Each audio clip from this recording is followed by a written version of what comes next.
Olá pessoal, tudo bem com vocês? Olha eu aqui de novo para mais um vídeo, dessa vez um vídeo de perguntas e respostas, que é uma espécie de remake de um vídeo que já tinha lá no outro canal. Então eu juntei algumas perguntas que vocês me fizeram aqui com muitas perguntas que me foram feitas no Viva Gloss e juntei tudo e vou responder aqui para vocês nesse vídeo novo. Então, primeira pergunta. Alguma vez conte sobre a carne. Dizem que na Europa não tem carne como vemos no Brasil. Gostaria de saber. Gente, tem carne como nós vemos no Brasil. Na minha modesta opinião, eles não comem carne como nós comemos no Brasil. Assim, em termos de quantidades, não comem tanta carne vermelha. Apesar de que eu vejo bastante que eles comem carne de porco. Então, carne de porco é bem comum, frango, peito de peru é muito comum, mas a carne vermelha eu não vejo em tanta quantidade, talvez também pelo fato que a carne seja um pouco cara, então ela não é tão consumida quanto é consumida no Brasil, mas existe carne. Tem também uma diferença do gosto. Eu particularmente acho que a carne no Brasil tem um gosto melhor, é mais gostosa, mas isso vai de cada um, né? Segunda pergunta. Gostaria de saber se é necessário ter carteira para dirigir o carro Smart. Então, o carro Smart é esse que está aparecendo aqui. Apesar dele ser um carro pequeno, é um carro que tem lugar só para 2 pessoas, mas dizem que é um carro muito seguro e tem que ter a carteira de motorista B para poder dirigir ele sim. Ele é considerado um carro normal, a única diferença é que ele é um carro para 2 pessoas. Terceira pergunta, existe comércio ambulante na Itália? Assim, na verdade tem 2 coisas que parecem muito com o comércio ambulante do Brasil. A primeira é o comércio dos mercadinhos, então tem os mercadinhos aqui em certos dias da semana, como se fossem feiras, são mercadinhos de rua, e naqueles mercadinhos você encontra banquinhas que vendem bijuteria, roupa, calçados, panelas, coisas para banheiro, toalhas, a mais variada quantidade de coisas possíveis e imagináveis vocês vão encontrar naqueles mercadinhos de rua. Agora no verão com o Francisco eu vi que tinha também algumas pessoas que colocavam, que estendiam tipo um pano no chão, né? E colocavam bolsas e outras coisas, carteiras, artigos assim, não tenho certeza, mas eu acho que esse tipo de coisa, quando eles estendem no chão, é para ser mais prático para quando a polícia chegar eles conseguirem fugir. Eu não tenho certeza disso, mas eu tenho quase certeza que aquilo ali não é uma coisa que esteja dentro da lei. Já os mercadinhos, que são como feiras, feiras livres, né, feiras ao ar livre, aquele eu sei que é regularizado porque você paga uma quantidade de taxas para o governo e aí você pode montar ali a sua banquinha semanalmente. Então, quarta pergunta, em comparação com o Brasil, como é o custo de vida na Itália? Na minha opinião, é mais baixo. Eu acredito que com o salário que uma pessoa ganha aqui quando ela trabalha, ela tem um poder de compra muito maior com relação ao que seria o salário mínimo no Brasil e o que uma pessoa consegue comprar com o salário mínimo no Brasil. O salário mínimo aqui está mais ou menos em torno de 800, 900 euros por mês, se você trabalhando no horário integral, né? Então, tipo, 8 horas por dia, mais ou menos vai ser isso. Tipo, 1.000 euros, você consegue comprar um carro usado até que dá ainda para aproveitar bastante. E teve uma amiga minha, oi Tati, que me comentou comigo que tinha comprado um carro bem usadinho, bem velhinho. Era um carro muito parecido com o Uno e aquele carro tinha custado cerca de 300 euros, assim, uma coisa absurda. No geral, você consegue comprar muito mais coisas com o seu salário mínimo aqui sim. Outra pergunta, existe muita restrição ou preconceito na hora de se empregar brasileiros ou pessoas de meia idade?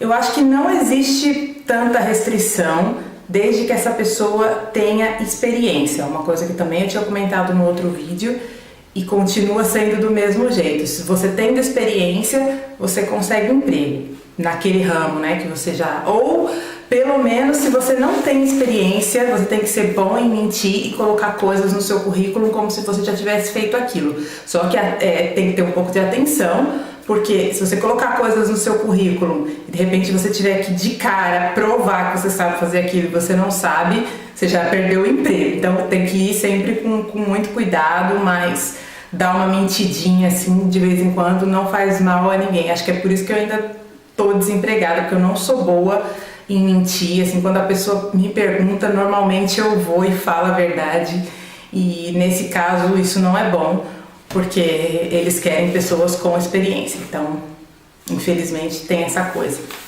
Mas não existe preconceito pelo fato da pessoa ser brasileira e trabalhar. Eu, pelo menos, não percebi isso. Outra pergunta: em que tipo de atividades brasileiros mais se dão bem e se empregam na Europa? Então aí depende. Quando você chega e está desesperado por um emprego, normalmente os empregos que você vai achar, assim, rapidamente, sem necessidade de muita experiência, são aqueles empregos tipo babá, empregada, né, como empregada doméstica, como garçom, garçonete. Esses são os tipos de emprego mais imediatos e que não é necessário ter tanta experiência. Agora tem um outro tipo de emprego que eu continuo insistindo nele, é uma coisa que eu também mencionei no outro vídeo, que é o emprego de enfermagem, que essa é uma coisa não só brasileiros, mas qualquer nacionalidade. Isso é uma das áreas que mais tem probabilidade de empregar pessoas, talvez pelo fato de na Itália existirem muitas pessoas idosas. Então essa área é uma área que sempre requisita muitos profissionais. E uma última pergunta: já se sentiu discriminada pelo fato de ser negra e brasileira em algum país europeu? Bom, primeiro de tudo que eu posso falar é sobre a Itália, que é o país que eu vivo há mais tempo, é o que eu tenho experiência, é o que eu tenho histórias. Quando eu vim pra cá a primeira vez, eu ia caminhar na praia, eu fiquei numa casa perto da praia, eu ia caminhar na praia e muitas pessoas, muitos homens, paravam com o carro e começavam a me perguntar se eu queria uma carona. Aí depois eu perguntei pro meu marido qual era o motivo daquelas pessoas estarem me oferecendo carona, se eu estava simplesmente caminhando na praia, eu vestida com gola alta, calça jeans, porque estava frio, mas eu ia todo dia caminhar na praia, porque eu vim pra cá pra ficar com ele, mas ele trabalhava, então ele não podia ficar o dia inteiro comigo. E aí eu perguntei pra ele qual era o motivo daquelas pessoas estarem me perguntando tanto se eu queria carona, se eu tinha cara de quem queria carona. E ele falou que achava que era pelo fato de eu ser brasileira. Pensavam isso automaticamente já pelo fato de haver muitas sul-americanas, não só brasileiras, que se prostituíam aqui. Isso eu acho que foi um ato de discriminação. Só que isso só aconteceu na primeira vez que eu vim pra cá, que eu fiquei um mês e talvez eu não tivesse preparada para esse tipo de coisa. Mas depois, quando eu vim morar aqui, aconteceu só uma vez. E eu tava no ponto do ônibus, porque eu ainda não tinha carteira de motorista. Então eu tava no ponto do ônibus esperando o ônibus, normalmente, se eu não me engano, eu tava indo trabalhar. E parou um senhor lá, já com seus cabelinhos grisalhos, parou e ficou olhando pra mim, assim, tipo, flertando comigo. Aí eu olhei, falei: olha aqui, eu tenho aliança, você tá vendo que eu sou casada? Se você não se tocou, já tá na hora de se tocar.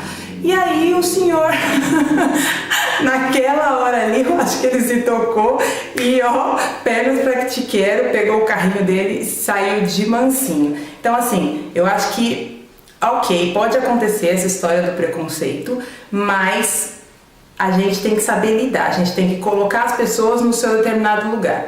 Uma vez eu vi o vídeo da Margareth Bahia, ela falando que quando ela chegava num lugar e falava que ela era brasileira, e ela era muito simpática com as pessoas, com os homens principalmente, os homens já achavam que ela estava querendo algo mais. Então ela tinha que dar à primeira vista, aquele jeitinho de antipática.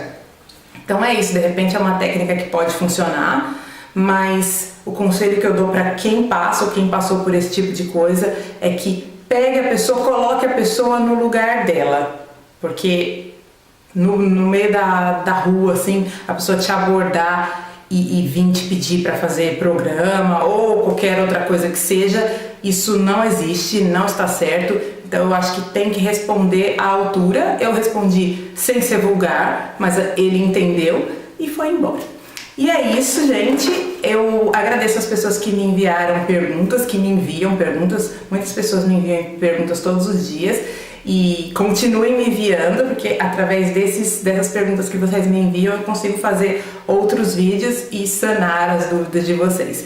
Um beijo pra vocês e até o próximo vídeo. Tchau!